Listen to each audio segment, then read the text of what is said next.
어, 방금 전에 불렀던 그 찬양이 오늘 말씀과 참 잘 어울린다는 그런 생각을 해보았습니다. 내 영혼의 햇빛 비치니 정말 우리 영혼의 햇볕이 비치게 되면 정말 그 이전에 깜깜했던 그러한 밤이 밝은 낮이 되고 또한 슬펐던 그러한 마음이 기쁨이 되지 않습니까? 오늘 말씀을 보게 되면요. 오늘 그 불렀던 찬양과 같은 그러한 내용의 말씀을 우리가 이 말씀을 통하여서 살펴볼 수 있습니다. 우리의 슬픔을 변하여서 춤이 되게 하여 주시는 하나님의 그 은혜. 오늘 그 표제어를 보게 되면요. 다윗의 시이고, 곧 성전 낙성가라고 말씀하고 있는데요. 성전을 짓고 난 다음에 부르는 시편하고는 좀 약간 그렇게 아주 연관이 되어 있는 것 같지는 않습니다. 근데 제가 이 시편을 보면서 들었던 생각은 성전을 짓고 나서, 이게 뭐 성전이라고 볼 수도 있고 집이라고도 볼 수 있는데요. 성전을 짓고 나서 하나님의 그 집에 들어오게 되면 슬프던 마음이 변하여 춤이 되는 그러한 은혜가 있기를 바라면서 이 시편을 다윗이 짓지 않았을까라는 그런 생각을 하면서 오늘 말씀을 준비하겠습니다. 오늘 1절 말씀을 보게 되면요. 이렇게 시작합니다. 여호와여 내가 주를 높일 것은. 지금 다윗은 여호와 하나님을 높이겠다라고 경배하겠다라고 지금 말함으로써 시편을 시작합니다. 내가 주를 높일 것입니다. 내가 주님을 높일 수밖에 없습니다. 왜 주님을 높일 수밖에 없습니까? 우리 1절 그 뒤에 바로 뒤에 보게 되면요. 주께서 나를 끌어내셨기 때문입니다. 끌어내셨어요. 이 끌어냈다라는 이 단어가 우물에서 물을 깃다라는 그러한 의미입니다. 그러니까 다윗이 지금 우물 속 깊은 그러한 구덩이 같은 가운데에서 있었는데 주님께서 다윗을 끌어내셨어요. 그러니까 어떻게 했습니까? 주를 높이죠. 주의 그 구원이 감사한 것입니다. 지금 1절 뒤에 보게 되면 그러한 구덩이와 같은 그 상황이 무엇입니까? 원수가 있었다는 것입니다. 원수로 하여금. 그런 원수 가운데에서 있었음에도 불구하고 주께서 나를 끌어내셨어요. 왜요? 그 원수가 내가 구덩이에 있는 것으로 인해서 기뻐하지 못하게 하도록 하나님께서 구원하시고 끌어내셨다는 겁니다. 또 질병에서도 고치셨습니다. 우리 2절 말씀을 보게 되면 여호와 내 하나님이여 내가 주께 부르짖음에 그 구덩이와 같은 곳에 있었는데 이것은 이 구덩이는 지금 2절 말씀 보게 되면 질병입니다. 그런데 주님께서 어떻게 합니까? 나를 고치셨나이다. 원수 가운데 있었어도 또 질병 가운데 있었어도 주님께 부르짖을 때에 주님께서 고치셨다라고 다윗이 고백을 하죠. 또 3절 말씀을 보게 되면 다윗이 어디에 있었습니까? 주께서 내 영혼을 스올에서 끌어내사. 지금 이 상황이 뭐 질병으로 인한 것인지 아니면 너무나도 힘든 고난 가운데 있는 것인지 여러 가지 어려움 가운데 있는 것인지 분명하지는 않지만 한 가지는 스올 같은 그런 환경이 있었다는 것입니다. 죽음과 같은 그런 환경이 있었죠. 그런데 그곳에서 어떻게 하셨습니까? 또다시 하나님께서 끌어내십니다. 끌어내세요. 오늘 1절도 그렇고요. 하나님께서 끌어내시고 끌어내셔서 죽었던 것 같은 나의 영혼을 어떻게 하십니까? 살리셨습니다. 살리셨어요. 무덤에 내려가지 아니하게 하시고 나로 하여금 살리시고 고치심으로 말미암아 주님을 찬양하며 높이게 하셨죠. 이게 바로 다윗이 하나님을 찬양하며 높이는 그러한 이유입니다. 상황은 좋지 않습니다. 우물과 같은 그 깊은 곳에서 병 속에서 수월과 같은 그곳에서 영혼이 깊숙이 잠겨 있었지만 하나님이 끌어내심으로 말미암아 그 구원의 은혜를 누리게 되어지는 것이죠. 그래서 4절 말씀을 보면 무엇이라고 다윗이 찬양합니까? 우리 같이 한번 읽어볼까요? 주의 성도들아 여호와를 찬송하며 그의 거룩함을 기억하며 감사하라. 하나님이 끌어내신 사람들이 누구입니까? 성도죠. 주의 성도들아. 너희들의 그 영혼들을 끌어내신 하나님을 찬송하며 그의 거룩함을 기억하며 감사하라. 하나님의 거룩하심은 어떠한 의미가 있습니까? 하나님의 거룩하심 앞에서는 하나님께서는 죄악을 기뻐하지 않으세요. 우리가 잘못하거나 우리가 죄악 중에 있게 되면 하나님께서는 때로는 그 사랑하는 자녀들에게 징계도 하십니다. 사랑의 매도 내리세요. 그러나 하나님께서 그 사랑의 매를 징계를 내리시는 이유는 무엇입니까? 다시 하나님의 거룩한 백성으로 다시 바꾸시려고 하시는 것이죠.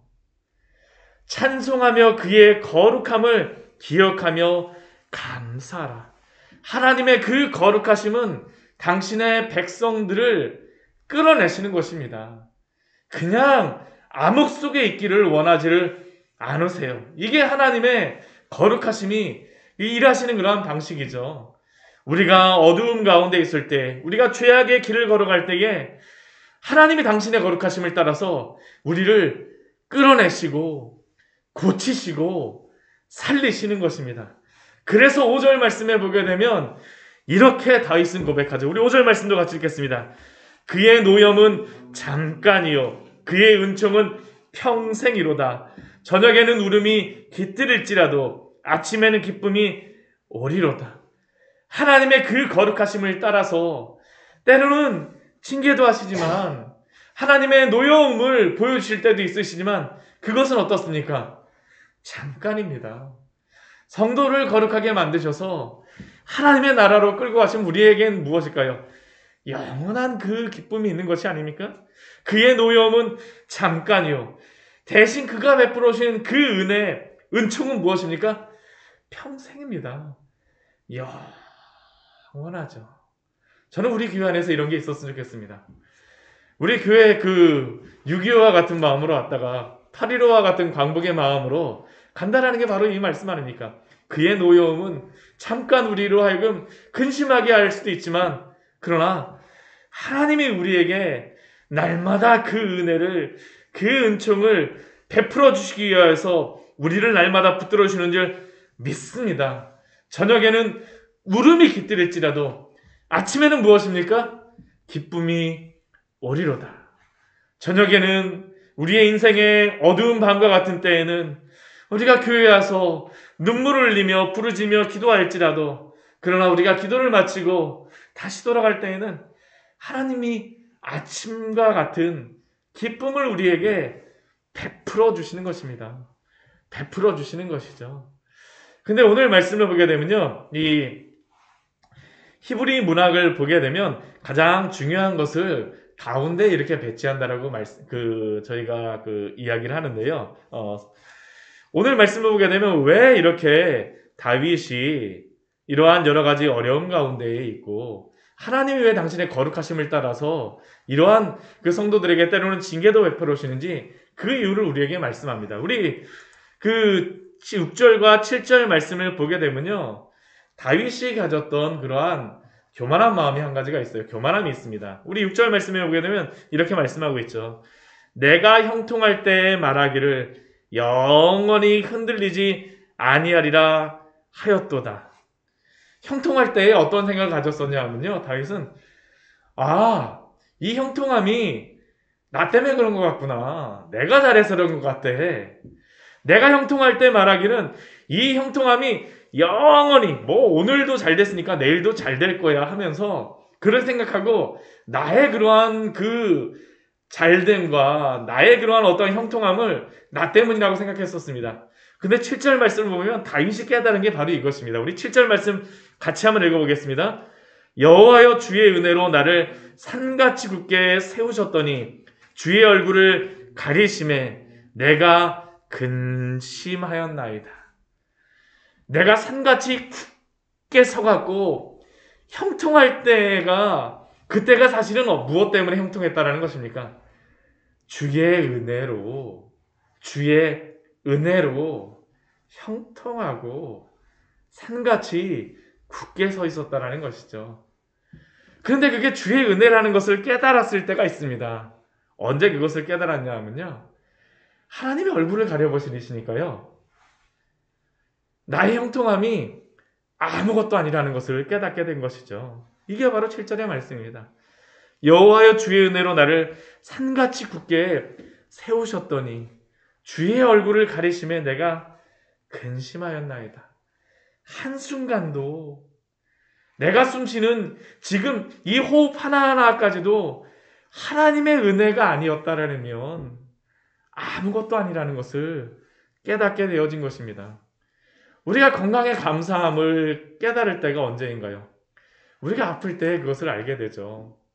저도 감기가 걸려서 이거 몸이 으슬으슬하게 되면 어제까지만 해도 내가 이렇게 건강했는데 하면서 야, 하나님이 그래도 나로 하여금 건강하게 하셔서 이렇게 움직이게 하시는구나.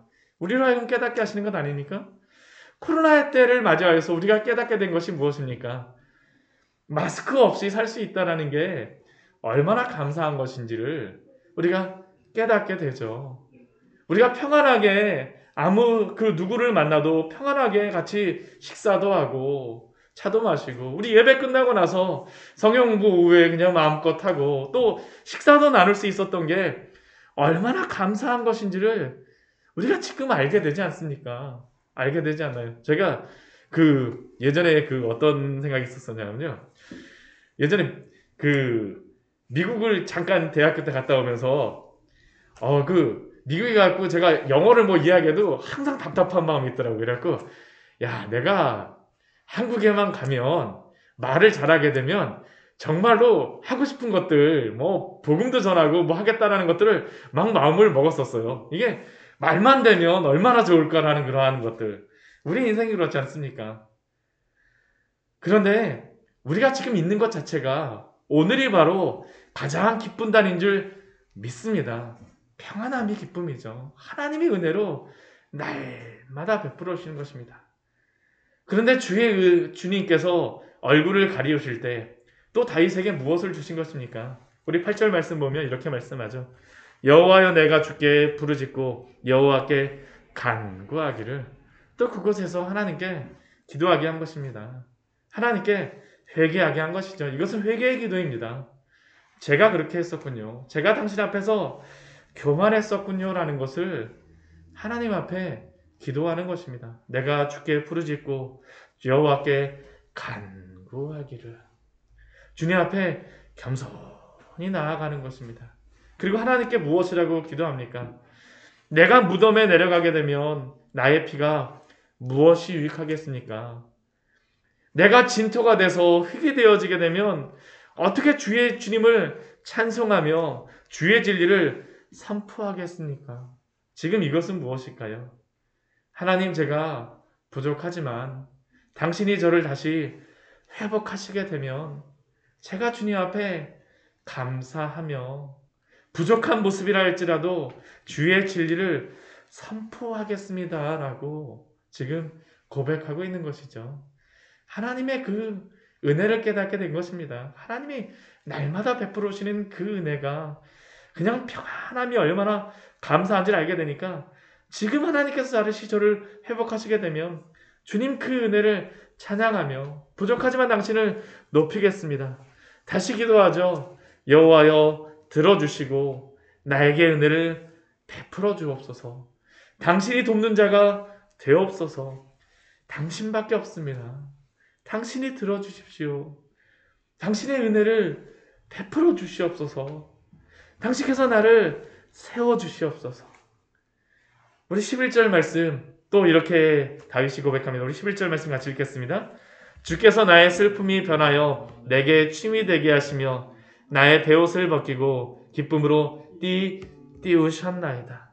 나의 슬픔이 변하여 내게 춤이 되게 하시고 나의 베옷을 벗기고 기쁨으로 띄우셨나이다.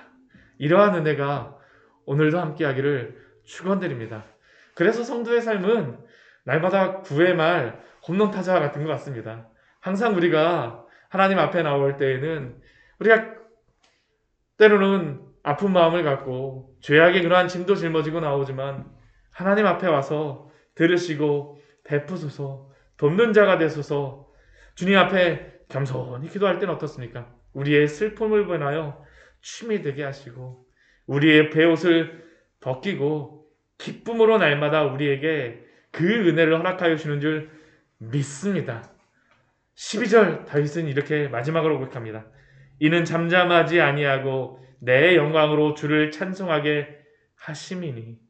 잠잠할 수가 없죠. 하나님의 이 은혜 가운데 잠잠하지 않고 슬픔을 변하여 춤이 되게 하신 하나님, 베옷을 벗기고 기쁨으로 띠띠우게 하신 하나님, 오늘도 잠잠하지 않고 주님을 찬송하겠습니다.